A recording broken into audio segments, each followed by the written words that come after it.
idea who this guy is. No, Casey left me something on the sheet saying, don't be as boring as the others. All right, there we go. All right, well, that's fair enough. Let's welcome in Mark Ogden. Is in Qatar for the tournament, of course, with an eye on England. Mark, how should excited the English be going into this tournament? Well, I don't know. Listen, I think with England, it's one of those where the expectation always exceeds the reality.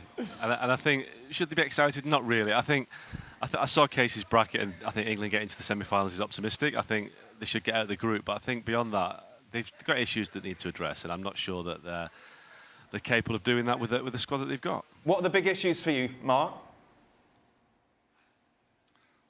Well, defensively, I don't think they've got a reliable centre-half partnership or a fit one. And I think in midfield, it's the same old problem. I think Declan Rice and Jude Bellingham are very good players, but the last two major tournaments they've failed to win because they couldn't get the ball in the final against Italy. Marco Verratti dominated that.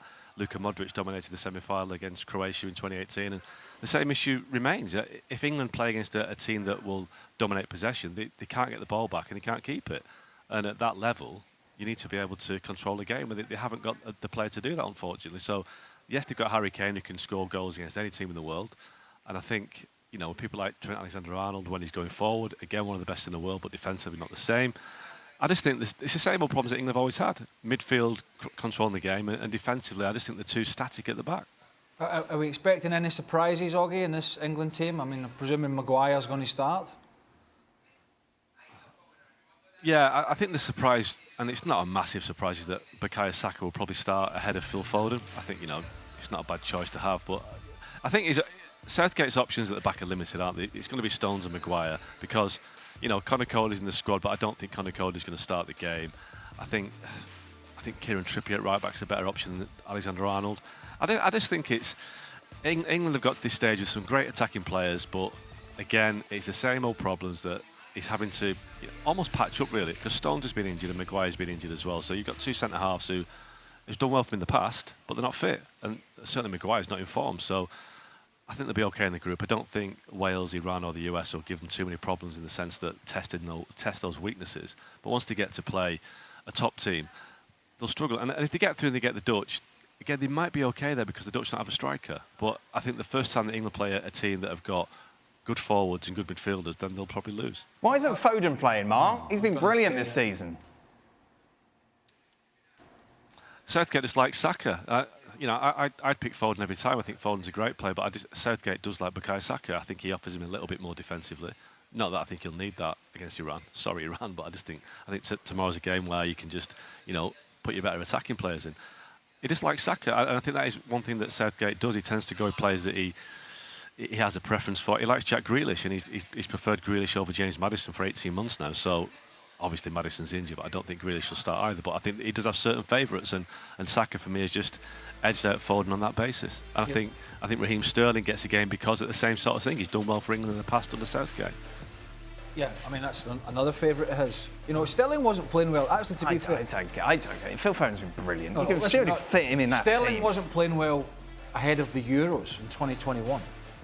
And I thought at that point, his position might be up for grabs. But he played him, and he did well for him.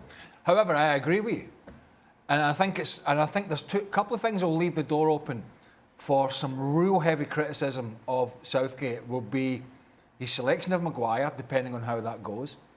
Although the options are limited, he still has other options. Some players have been left behind that were in squads before. And Phil Foden.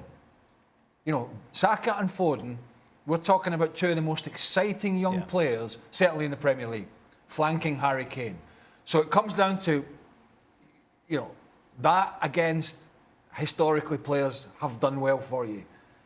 That's leaving yourself open if England get some bad results later on in the tournament. I agree with Craig. I think it shouldn't be even a question mark, about Foden and Saka alongside Kane. For me, the three at front, they are the best three. And Mark brings up defensively, but it's Iran. And they work.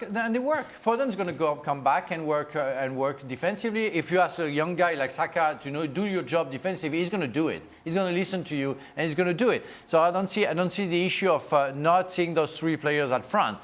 Sterling has been a very good soldier, but as you said, lately, he hasn't performed with Chelsea or with the national team the way that we are expecting him to perform. So I don't know. I don't know what he's doing, with the chouchou, that I call them, the favorites of the coach, as we say in France. Because that's, What do you call them? Chouchou. Yeah. They're the favorites. You weren't here for that show? No, yeah, they weren't in that show. There you go. So they're like the teacher's pets? Yeah, exactly. And Aimé Jacquet had Christophe Dugarry.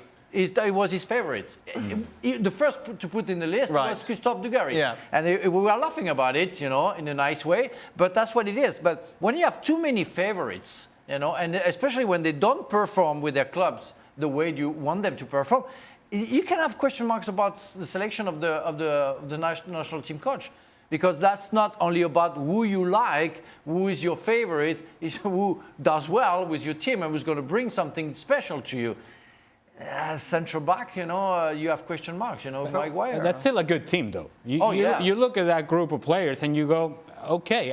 I'm not one to overplay England's chances in anything that they do, but certainly I don't want to underplay either. I mean, this is a team that should have some expectations, and it's okay to put pressure on England to perform, certainly at the group stage. And once they get out of the group, you see what the matchups are, and then you start sort of figuring out, okay, how do we match up against this team? What can we do to hurt this team?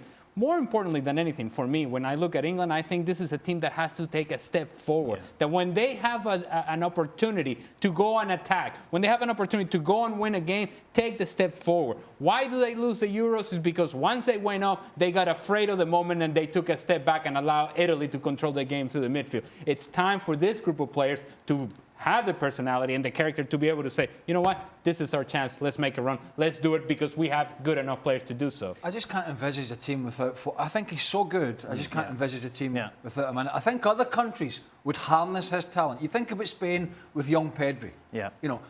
Sort of everything's getting, not everything, but it's kind of built around his technical ability now. There is nobody in that England team with the technical ability of Foden. Saka's a very good young player, he's a different player.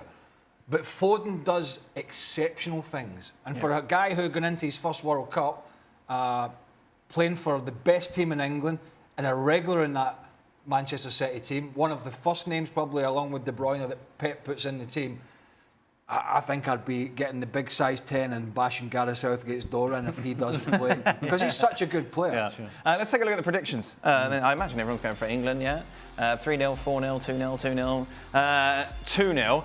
What are the expectations overall? Because we know it happens every time people get excited about England, especially if they live in England, Mark.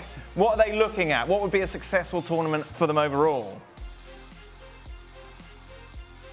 I think reality. I think if they get to the semi-finals, that'd be a great tournament for England. But let's be honest, the last two tournaments they've got to the semi-finals, got to the finals. So the logical next step is to win something. But I just think this team has regressed, and is it 6 games without a win now? I don't think they are the team they were. And I think just getting back to the point about Foden, I think that is actually a point about the coach. I think Gareth Southgate has done really well for England the last 6 years. He inherited a team that was in a real mess after Euro 2016 and Sam Allardyce. But if this team was coached by Pep Guardiola or a Thomas Tuchel, Phil Foden would play.